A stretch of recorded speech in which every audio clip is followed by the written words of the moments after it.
So today we're going to be going over the grand scheme of things. We're going to be looking at weekly charts because they can really signal where we are going to go in the next 6 months. If we can pay attention to that, we can really help ourselves out in this market.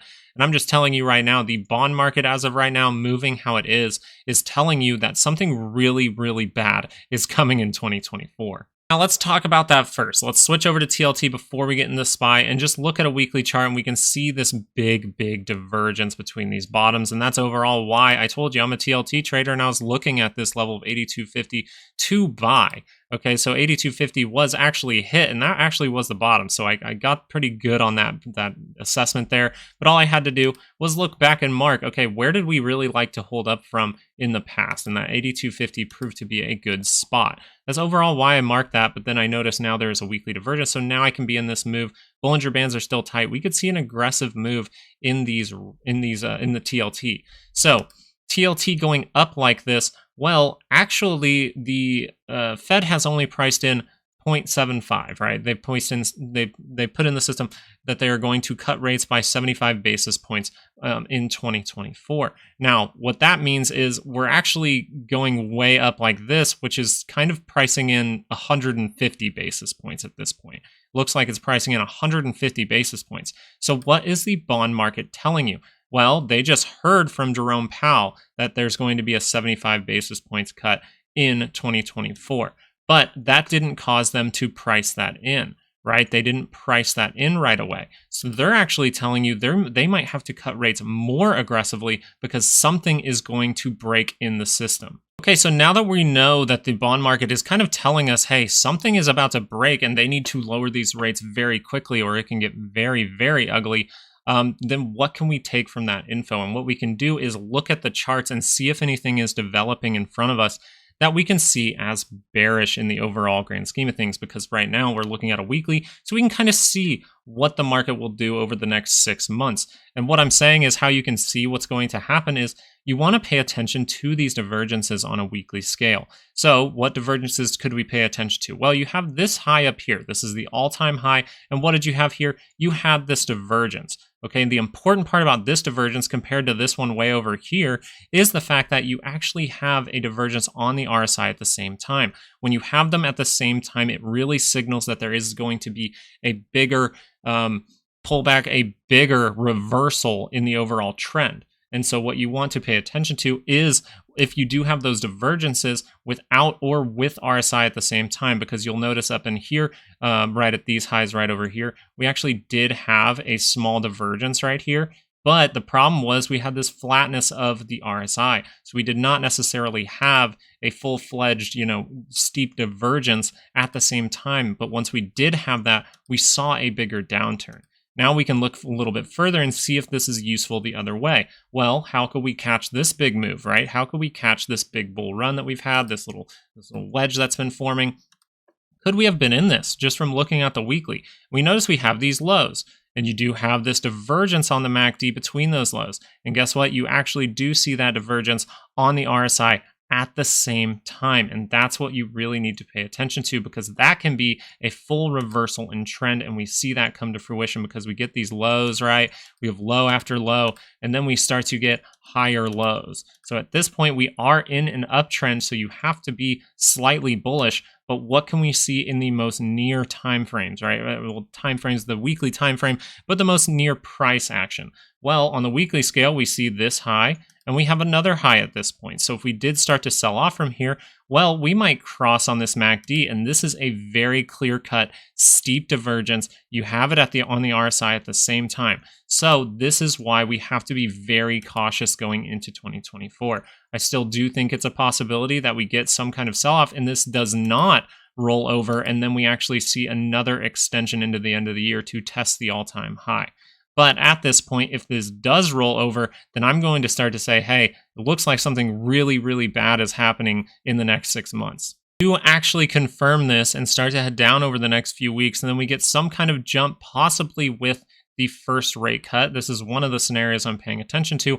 People will see that as bullish, and it might actually just set up some kind of lower high. So that could set up a lower high, and then we see this full measured move played out right around the bottom that we previously had. And we have to see how price reacts from there, but it's a good likelihood that we will head a little bit lower and catch up to this trend line that we bounced off of a lot in the past. Okay, so that's one of the main scenarios I'm paying attention to, just because I have to. And I have to pay attention to it because I just pointed out all these divergences that led to a big bounce, a big bull run, and one that led to a big downturn. So we have to pay attention. If this actually does confirm, it's very likely that we're going to see lower levels hit in the SPY.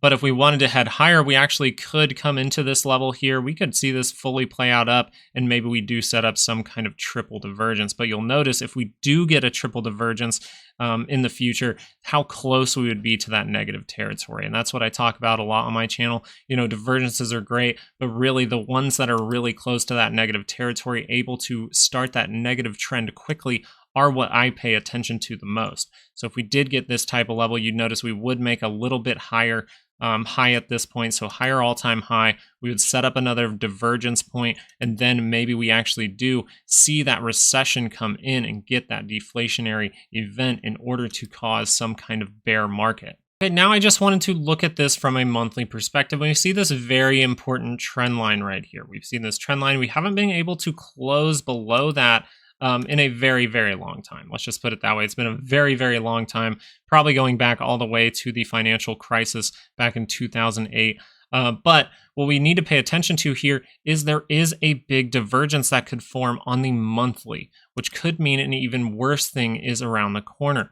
We've seen a lot of weird behavior over the last, couple years here. So we have to pay attention to if something more drastic happens in the market. And overall, what I want you to pay attention to is if we actually do get that scenario where we break down from this level and we start to pull back and start to get that bear market still and come down into lower areas, we actually do have a good chance of this basing out and coming up. But if we actually do see some kind of move upward to test this high, some kind of parabolic move even higher, we'll actually notice we would start to look at this divergence on the monthly, and if that curls back over, I believe you're asking for something even more dangerous to happen at this point. Okay, so it really looks like either way we're going to see some kind of monthly trend down. If we do pull down for a few months, we could see this get into negative territory and start a negative trend, meaning we're going to take out this low and create a new one. Now, if we do that as of like now, if we start to sell off now and we get some kind of feeble bounce with that first rate cut coming in, and then we start to break down to lower levels, we can base out around this trend line. But if we actually trickle higher and set up this divergence, it's asking for something worse to happen, and that could be something like this. We could come down all the way to this level over the next few years, pop back up, and then see another dip down going and touching this little trend between these two lows here, which actually would bring you down possibly to that 156.80. So it's not to tell you like, hey, everything's going to hell in a handbasket, everything's going down, price is actually going to go to 159, so take out shorts. It's mainly just telling you if there is going to be a recession, you should put yourself in a good spot. Save cash and keep your job. Try to work really hard at your job to keep it, because if you actually do think about investing at these levels, right, this level right here, sure, you can go up a little bit higher. But when you see signals like this and you have the bond market telling you, hey, they need to cut these rates or else something is really going to break, then you have to be a little bit cautious. Price in the recession and just be smart with your money, because if you're smart like that, save money, keep your job, do all those good things, then after all of this is done, whether it bases out here and starts to curl back up, or it bases out way down here and starts to, come back up, you can now invest at this point and then set yourself up for 10 years. Okay, after going through the monthly, I just wanted to show you guys it's not just on the SPY, right? We can pull up individual stocks and see all these things happening as well. So we see Apple testing actually making a new all-time high, and that's a great thing. We got to say this is a bullish trend, right? We're going up and up. We could see a full ABC pattern before this is played out. The problem with this at this point is that because you've made that new high, you're opening the door for this divergence to confirm. So if this weekly divergence on Apple confirms, you will actually see this come down to lower levels, and you're most likely going to come all the way back down to this price point of about 125. We're probably going to go test that low if this actually confirms, because of how strong these weekly divergences are. And you're like, weekly divergence, they're not that strong. Okay, let's look at this one right here. Let's see. There's a weekly divergence right here. You can see it right here on the MACD. We can see it down here on the RSI at the same time. So what happened after that divergence played out? Well, Apple skyrocketed. Apple actually skyrocketed by, let's see from the bottom here. Apple went up by 58% in less than a year. Okay, 58% in less than a year in a rate raising campaign. If that didn't tell you that some kind of downturn has to happen, and actually the big downturn is when we price in the recession, when those rates start to get cut, then you start to open your eyes a little bit and realize, hey, there is divergence up here while everyone is telling me we're going to go to the moon. There's divergence at this place, and we can see that really break down in the near future because we are going to get some kind of bad thing happening as far as the bond traders are telling us. All right, let's move down the line here. Look at Amazon. Amazon actually making a higher high at this point, and this is why I'm worrisome for Amazon because guess what? We do have that divergence on the weekly at the same time on the RSI and the MACD. So this is another stock that we need to pay attention to because it is telling you, hey, if this rolls over, something really bad could be coming around the corner. And we actually might head to lower levels if we break this channel and go test this low. I don't know why I did it in a weird order, but here's the cues, and we can see that as well. We can see that divergence on the MACD and the RSI at the same time. So it's very important to pay attention to. And we can see right here at the all-time high, we actually had this divergence form right along this. So we actually see this divergence come in slightly on the MACD, slightly on the RSI, but it's just enough because they are at the same exact time. So if you would just pay attention to these weekly divergences, you can really help yourself out. And I think it's important we keep looking at more of them. NVIDIA is a good one to get a different take, right? We don't necessarily have that divergence on the overall MACD. We don't necessarily have it on the RSI. I mean, you could consider this divergence, but it looks like that has already played out at this point. This divergence right here looks like it's already kind of consolidated out. So we want to see if we can make a new point, maybe with the MACD at the same time. And this is why I'm saying the price of things will dramatically drop if this happens, because we could see NVIDIA even catch a bid and go parabolic and come up to this level, crossing this MACD and giving you a pretty dang steep divergence. So if we do see strength into the beginning of 2024, that actually could be a sign that this is some kind of big macro bull trap, and we're actually going to see something very bad happen in 2024.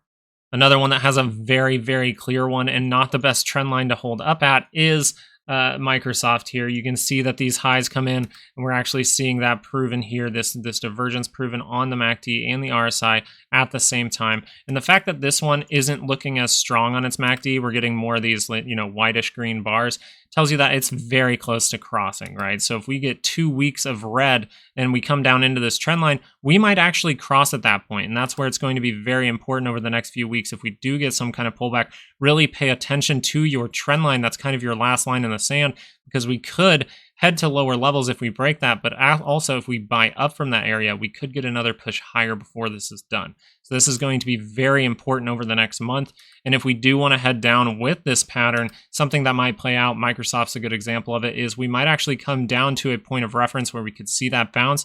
We could see that get a good bounce from that level with that pausing or that rate cuts coming in the early part of 2024, and then we actually see some kind of big head and shoulders set up. So this last bounce here could just be a dead cat bounce to trap some more people in, and then we head to lower levels, pricing in that recession.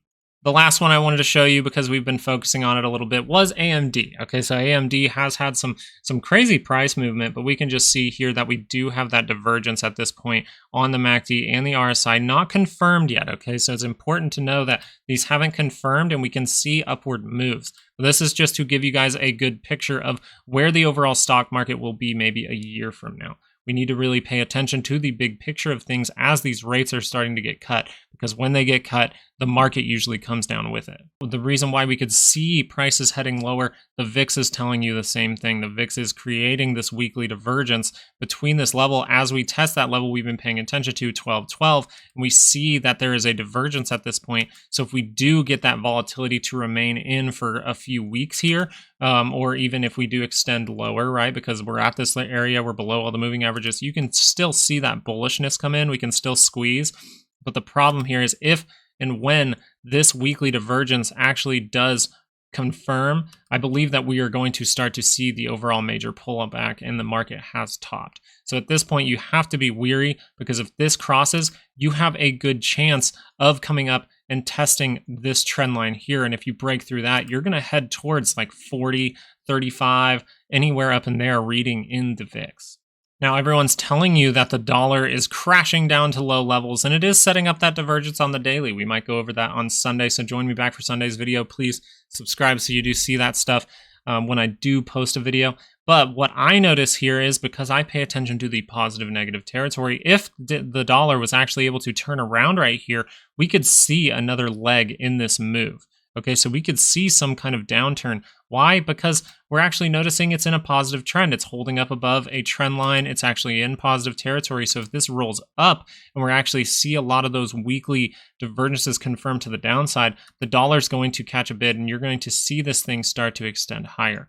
Now, if we are going to get some kind of pullback and then head higher into 2024, which is more what I'm leaning towards, I believe we'll actually see this kind of hip fire up. It won't be able to cross on its MACD, and we'll actually see that fade back down one more time. But I do believe that it is very short-lived. I think that first quarter of 2024 is looking pretty bearish in the macro side of things.